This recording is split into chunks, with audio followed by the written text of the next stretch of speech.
Run now, the waitress whispered, and the entire room seemed to hold its breath. It was a Thursday evening at Belmont House, one of Chicago's most elegant restaurants, where the chandeliers glowed like warm stars above polished glass and silver, and every laugh sounded carefully measured, as if even the wealthy understood that money could buy silence in places like this. Mara Ellis moved between the tables with a tray balanced in one hand and calm in her face, but inside she was counting the seconds, watching the man at table 6, watching the small movement beneath his jacket, watching the way his eyes never stayed on the menu for long. She should have looked away. Any sensible woman in her position would have kept her head down, poured the water, and disappeared into the background. But Mara had learned long ago that danger rarely announced itself with noise. Sometimes it arrived dressed in a fine suit, smiling politely, and asking for the check. Across the room sat Vincent DeLuca, a powerful man with a reputation that made even the staff straighten when he entered. But tonight he looked less like a legend and more like a man trying to enjoy dinner with his fiancée and her parents. The table was arranged with perfect ceremony: white linen, crystal stemware, a vase of cream roses, and four-play settings that reflected the candlelight like tiny mirrors. His fiancée, Elaine, wore a soft blue dress and a smile that kept fading whenever one of her relatives asked another careful question about business, family, or the future. Mara noticed everything because waiting tables had taught her to notice everything. The nervous fingers, the rigid shoulders, the glance toward the door, the stranger near the bar who had asked for no drink and no coat check. Her pulse tightened. She had seen men like that before, men who carried their intentions like hidden metal. And then, just as she passed behind Vincent's chair, she caught a glimpse of a small signal between the stranger and another guest near the hallway, a look so brief no one else would have noticed it. Mara froze for half a beat. She thought of her younger brother, of all the nights she had worked double shifts to keep her family afloat, of the one rule her mother had taught her when she was a girl: if you see trouble coming, say something before it reaches the innocent. Her lips parted. Her hands trembled once, then steadied. Vincent lifted his glass, unaware that the room had shifted around him, unaware that a single decision could change the rest of the night. Mara leaned in close enough that only he could hear, her voice barely more than air, and said the two words that made his expression change completely. For one still, silent moment, the music, the clink of silverware, and the murmur of the dining room seemed to vanish. Vincent did not move at first. The words had reached him, but they seemed to land somewhere deeper than hearing, in the place where instinct and memory lived side by side. Slowly, he set his glass down on the white linen tablecloth and turned his head just enough to look at Mara. Her face was pale, but her eyes were steady, and that steadiness told him more than panic ever could. Across the room, the elegant hum of Belmont House began to thin into something brittle. A woman near the bar glanced toward the hallway. A man at the corner table stopped halfway through a laugh. Even the pianist seemed to lower the volume of the melody without meaning to, as if the room itself had sensed a warning. Mara kept her posture calm, but her fingers had tightened around the edge of her tray until her knuckles faded white. She had seen the signal, small as it was, and she had trusted what she knew. Vincent followed the direction of her gaze toward the hallway, where the stranger still stood with his shoulders angled too carefully, his attention divided in a way that no ordinary guest would have noticed. Nothing had happened, and yet everything in Vincent changed because of what might happen next. He did not speak immediately. He studied Mara instead, taking in the careful way she held herself, the worn but neatly pressed black uniform, the respectful distance she kept even after she had just warned him of something that could have been brushed off as nothing. Most people in a room like this wanted to be seen. She only wanted to be understood. That difference struck him harder than he expected. At last, in a voice low enough to remain private, he asked, "Are you certain?" Mara swallowed once and gave a small nod. Not the kind of nod a person gives when they are guessing. The kind a person gives when they have learned what danger feels like before they ever had a name for it. Vincent leaned back slightly, his expression unreadable to anyone watching from afar, but Mara saw the shift in his eyes. He was no longer just a man enjoying dinner. He was listening. Near them, the waiter at the next table slowed, as if unsure whether to keep moving. Two guests pretended not to stare. The silence was not complete, but it was spreading. Mara finally drew a careful breath. I have seen men like that before, she said, her voice still soft, still polite. And they do not stand that way unless something is wrong. Vincent did not ask how she knew. He only looked at her for another beat. And in that beat, he understood that this was not a frightened woman trying to make trouble. This was someone who had paid close attention to the world because the world had never made it easy for her to survive it. He rose from his chair in one smooth motion, not hurried, not loud, but decisive enough that the nearby tables felt it. Then he turned his head toward the hallway and spoke a single quiet instruction to the man standing closest to the door. Check it. The words were calm, but they carried weight. Mara felt her pulse thud once, hard, against her ribs. She had expected suspicion. She had expected dismissal. What she had not expected was to be believed so quickly, so completely, by a man everyone in the room seemed to fear. Vincent looked back at her then, and his voice softened just slightly. Stay where you are. But Mara did not move because she was told. She stayed because for the first time that night, someone had taken her warning seriously. And somewhere beyond the polished tables and crystal light, the night had already begun to tilt. Vincent did not need to hear more. The shape of the danger was already changing in the room around him. A waiter at the far end of the dining hall had paused with a silver tray held at an angle, one hand tucked too close to his jacket, his posture wrong in a way that only the practiced eye would notice. Another man, near the wine display, was watching the exits instead of the guests. And at the head table, beneath the soft gold light and polished crystal, two women had gone very still, as if they had sensed the shift in the air before they understood it. Mara saw Vincent's jaw tighten, though his voice remained calm when he spoke to the staff nearby.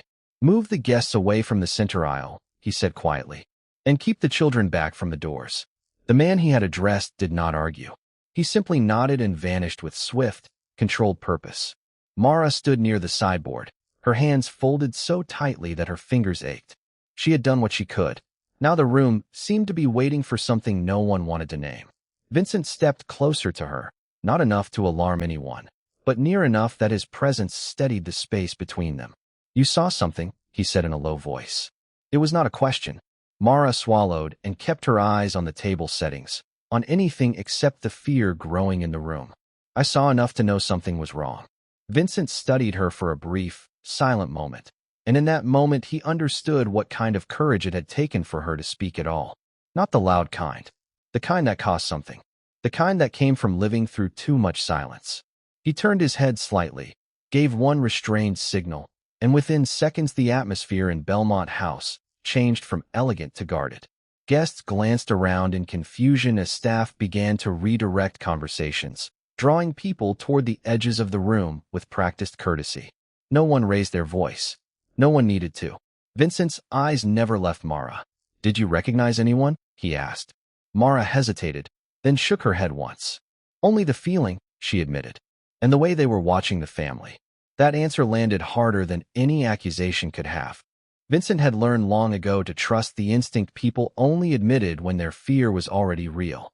He looked across the dining room again, and his expression sharpened with a quiet certainty.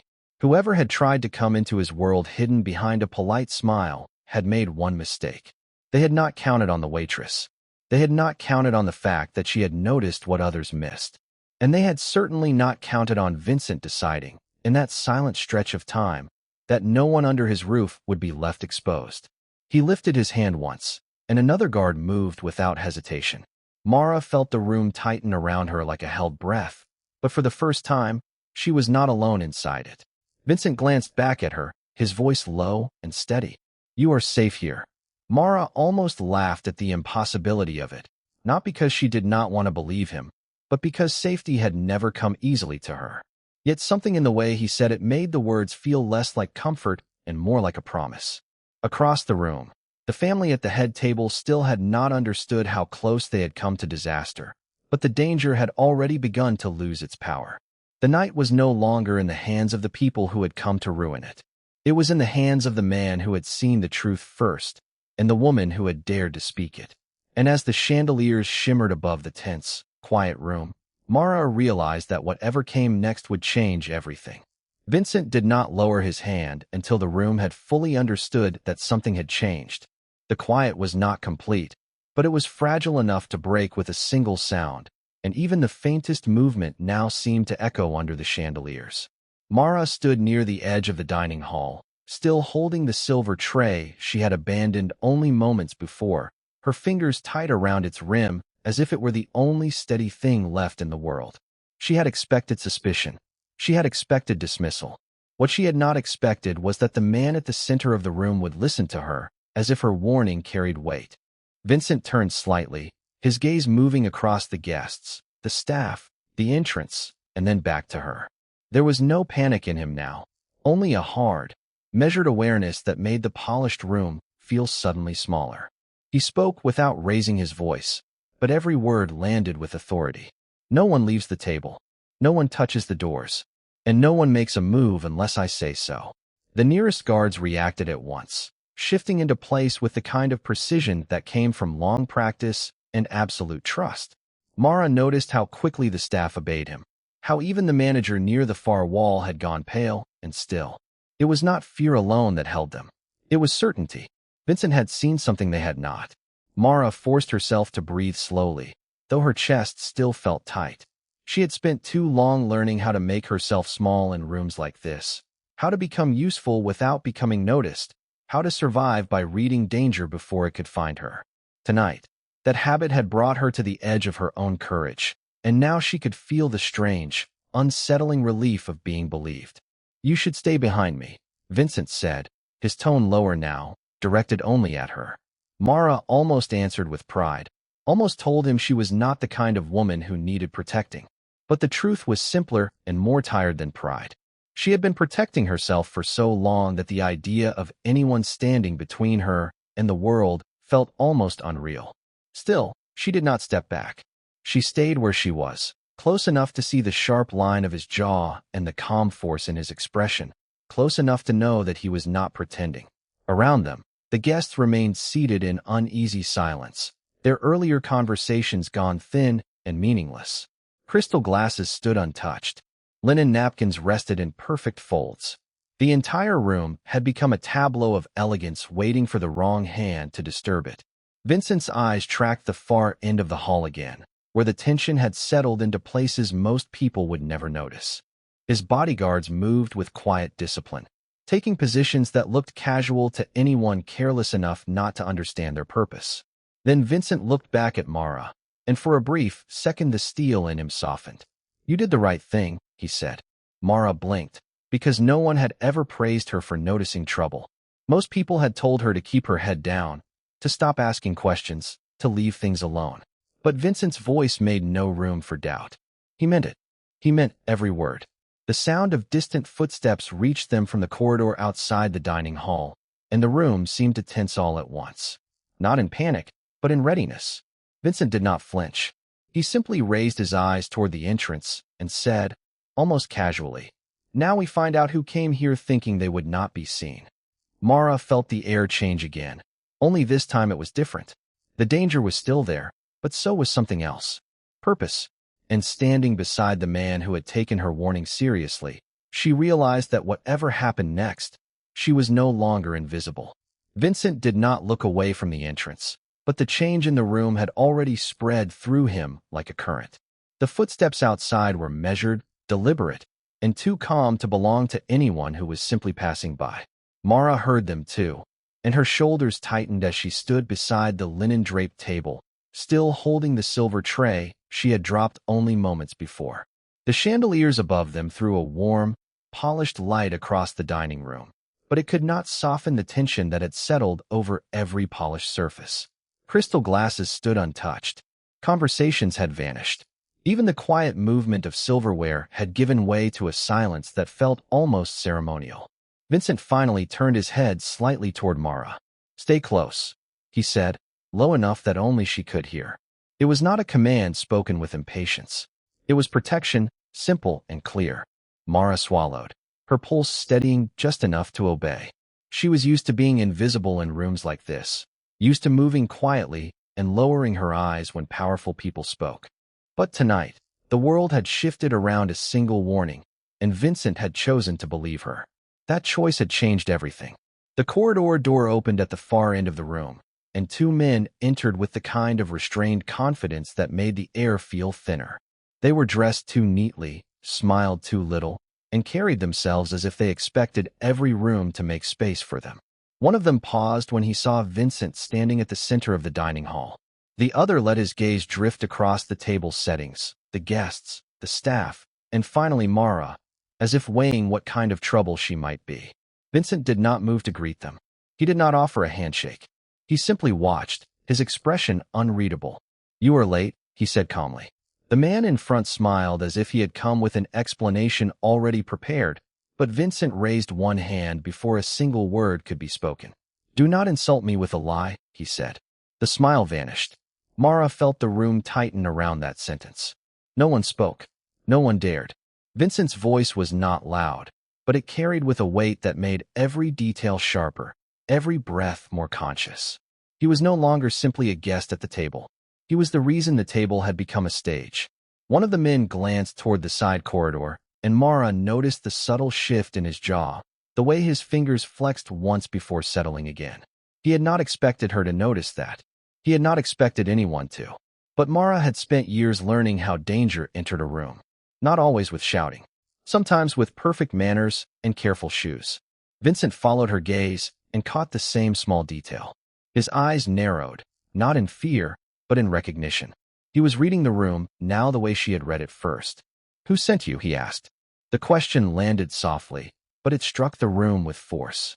The man in front of him held his smile for one beat too long, and that was answer enough. Mara understood then that her warning had not only prevented a disaster, it had exposed one. She looked at Vincent, expecting anger, suspicion, perhaps even regret for trusting her so quickly. Instead, when he turned his attention to her, there was something else there, something rare and steady. "Respect. You saw what others missed," he said. "That is not nothing." Mara felt her throat tighten. No one had ever spoken to her that way in a room like this. Not with gratitude. Not with certainty. Not as if her voice mattered. Before she could answer, Vincent stepped forward and placed himself between her and the men near the corridor. The gesture was quiet, but it changed the shape of the room. The guests at the table watched without moving. The staff stood frozen at the edge of the light. The men at the door no longer looked confident. They looked seen. Vincent's phone rested in his hand now, screen lit, ready, but he did not need to raise it yet. He already had what mattered: truth. And as he held the room in a silence deeper than fear, Mara realized that the night was no longer about whether she had been brave enough to speak. It was about what happened when the right person listened. The room had not yet settled back into its usual rhythm when Vincent finally let his gaze move past the corridor and toward the waiting staff. He did not speak at once. He simply stood there, tall and composed in the warm spill of chandelier light, as if he were giving the entire dining room one final chance to pretend nothing had happened. But nothing could be pretended away now. The guests had gone quiet in that uneasy, watchful way people did when they realized the balance of the room had changed. Even the polished glassware seemed to hold its breath. Mara remained beside the table, her fingers still curled around the fallen tray, her heart beating too fast to be steady. She had expected suspicion. She had expected dismissal. What she had not expected was to be looked at as if she had done something worth honoring. Vincent turned slightly, and the nearest server stepped back without being told. His voice, when it came, was calm enough to make the silence around it feel heavier. He asked for names. He asked who had been on duty near the entrance. He asked who had seen the men come in and who had noticed the small details that others had ignored. No one rushed to answer. The staff knew better than to speak over him, and the guests knew better than to interrupt. Mara watched his expression as the answers came in pieces. He listened the way powerful men rarely did, not waiting only for agreement, but for truth. One of the servers admitted that the men had arrived without the usual reservations. Another said they had not removed their coats. A third mentioned the way they had checked the room before sitting down, scanning exits and mirrors with a kind of practiced caution. Vincent absorbed each detail without moving, and with every word the tension in his jaw became more defined. Not anger, Mara realized. Focus. The kind that came before a decision that would not be walked back. When he finally spoke again, it was not to the guests at the table. It was to the staff. He ordered the dining room cleared of anyone who was not essential. Then he told the manager to keep the entrance locked and to bring him the guest list, the security log, and the camera timestamps from the last hour. The instructions were delivered so evenly that they sounded almost polite, but no one in the room missed the authority behind them. Chairs shifted softly. Silverware was set down carefully. The guests who had been pretending not to listen now watched every movement with open unease. Mara felt the weight of all those eyes. Yet the strangest thing was that she no longer felt crushed beneath them. Not while Vincent stood there, as if her warning had become a matter of record. He turned toward her after the orders were given, and for a brief moment the hard line of his mouth softened. "You were right to speak," he said quietly. "And you were right not to stay silent." The words landed in her chest with more force than praise usually could. She had spent so many years learning how to make herself smaller, how to move through rooms without disturbing them, how to speak only when spoken to. Now, with one sentence, he had made her feel larger than the fear that had followed her in. She looked up at him and saw not only the powerful man everyone else seemed to fear, but someone who understood the cost of being unheard. Before she could answer, he checked the phone in his hand again, then looked toward the entrance as if measuring the remaining seconds before the next shift in the night. The room stayed still around them, but it was no longer the stillness of waiting. It was the stillness before a door opened. Mara swallowed and tightened her grip on the tray, knowing with a sudden clarity that the evening had crossed into something she could not undo. She had only meant to warn him. She had not meant to become part of whatever came next. Yet when Vincent stood beside her in that room full of watching faces, he made it impossible to feel alone. And for the first time since she had stepped into the dining room, Mara understood that being seen was only the beginning. Vincent did not move from Mara's side, and that alone changed the way the room breathed. The guests who had been pretending not to watch were watching now. Their faces turned carefully toward the entrance, toward the staff corridor, toward the quiet man in the charcoal suit who had made everyone stop speaking without ever raising his voice. Mara kept her tray steady with both hands, though her fingers had gone numb around the polished silver edge. She could still feel the weight of the moment pressing in on her. That strange aftershock that came when fear had not disappeared, only shifted its shape. The evening was no longer ordinary. It had become the kind of night people would remember in fragments, in glances, in the things they did not say out loud. Vincent checked his phone again, then slipped it into his pocket with slow, deliberate calm. He looked toward the entrance once more, not because he was uncertain, but because he was listening for something beneath the noise of crystal glasses and low voices.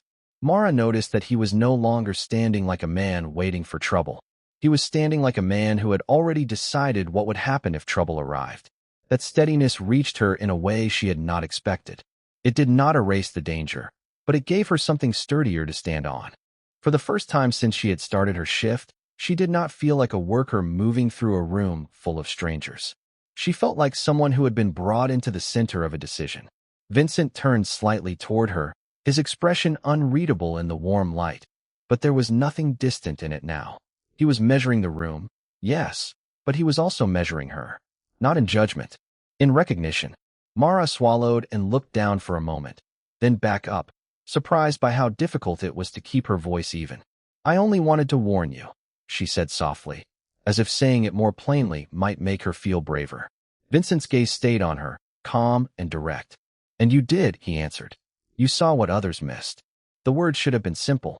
Instead, they landed with the force of something long denied and finally given its name. Mara felt her throat tighten. No one had ever spoken to her like that in a room full of important people. No one had ever made her warning sound like value instead of interruption. Around them, the dining room remained frozen in its elegant stillness, but it was the kind of stillness that waited for a door to open. The waitstaff had gone unusually quiet. A few guests had turned back to their plates, though no one was eating. Even the music seemed to have thinned into the background, as if the room itself understood that whatever came next would not belong to the ordinary rhythm of the evening. Vincent took one step closer to the entrance, then stopped. He did not look tense. He looked certain. That certainty settled over Mara in a way that felt almost protective, and she realized, with a clarity that surprised her, that he had not asked her to be fearless. He had simply treated her like someone whose fear did not cancel her intelligence. The distinction mattered. More than she expected, it mattered. A server moved past them too quickly and lowered her eyes, sensing the pressure in the air without understanding it. On the far side of the room, one of the guests lifted a hand to cover a whisper. Another leaned back in his chair as if distance could make him invisible to whatever was coming. But Vincent did not look at them. He kept his attention near the entrance, his posture still, his presence unshaken. Mara followed his gaze and felt the same quiet tension gather inside her chest. The hallway beyond the doors was empty for the moment, but it no longer felt harmless. It felt like the pause before a truth finished arriving. Vincent finally spoke again, and this time his voice was lower, almost thoughtful. "Whatever happens next," he said, "stay close to me." Mara looked at him, startled by the simplicity of the instruction and by the fact that it sounded less like an order than a promise. She nodded before she could second-guess herself. The room had not changed back. It had simply changed into something else. The danger had not vanished, but neither had her place in the middle of it. She was still holding the tray, still wearing the simple black uniform of a woman most people had not seen until now, but nothing about her felt small anymore. Not with Vincent standing there beside her, not with the whole room waiting, and not with the strange, unmistakable certainty rising in her that being heard had opened a door she would never be able to close again. The silence in the room did not break all at once. It thinned first, like a veil being slowly lifted, until every guest could feel the shape of what had just changed. Mara stood beside Vincent with her tray still in both hands, her shoulders tight, her breathing careful, as if even the smallest movement might disturb the fragile peace he had created. No one spoke. Not the couple near the windows. Not the men at the far end of the table. Not the women who had only moments ago been looking anywhere except at her. Now they were all looking. Vincent remained still, one hand lowered at last, his posture calm but unyielding, as though the entire room had been placed under a quiet and invisible warning. The staff corridor remained open behind them, dark and empty for the moment, but no longer ordinary. It felt watched. It felt like the kind of place where one careless word could change the course of an evening. Mara could feel the heat in her cheeks, not from shame now, but from the strange pressure of being at the center of attention after so many years of being overlooked. Vincent glanced toward the hallway once more, then back at the guests, and his expression gave away nothing. He looked like a man waiting for a truth to arrive on its own terms. "Stay with me," he said again, not sharply, not as a command, but with a steadiness that settled into her like a hand at her back. Mara nodded, though her throat had gone dry. She had never been good at trusting moments like this. In her experience, kindness often came with a cost, and attention rarely lasted long enough to be safe. Yet Vincent did not look at her like she was a burden or a mistake.